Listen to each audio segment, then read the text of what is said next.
Mahkamah Rayuan The Hague di Belanda hari ini menolak permohonan kumpulan Sulu untuk mengiktiraf dan menguatkuasakan award akhir timbang tara sebanyak $14.9 bilion, $62.59 bilion di negara itu.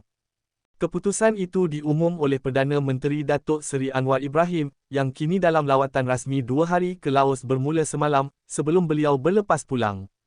Menang, Alhamdulillah, dapat menamatkan satu episod yang tidak baik untuk negara yang mencabar kedaulatan Malaysia.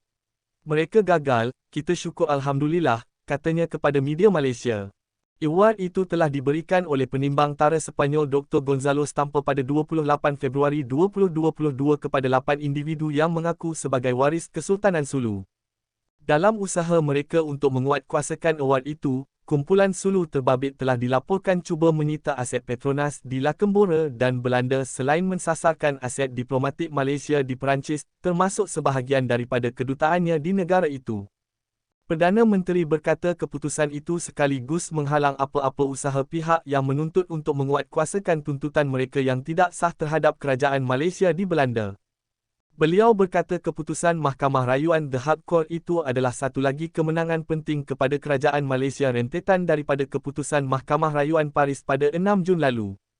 Kerajaan Malaysia yakin bahawa dengan keputusan ini, kerajaan adalah semakin hampir untuk membatalkan sepenuhnya award akhir yang tidak sah dan disalahgunakan oleh pihak yang menuntut yang berjumlah hampir $15 bilion yang dikeluarkan oleh Dr. Gonzalo Stamper sekaligus menjadikan tuntutan tersebut hanyalah sebagai sebahagian daripada sejarah.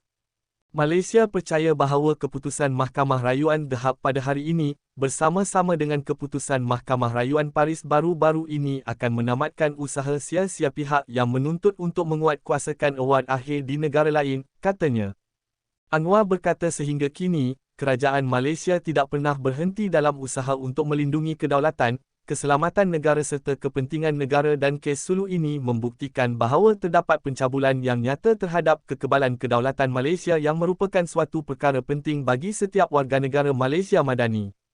Anwar berkata kerajaan Malaysia akan meneruskan usaha melalui apa-apa jua cara bagi menentang eksploitasi dan penyalahgunaan sistem timbang tara antarabangsa termasuk mengambil sebarang tindakan yang perlu bagi mendapatkan kembali segala kos perundangan dari sumber kewangan negara yang terpaksa dibelanjakan dalam menangani tuntutan ini.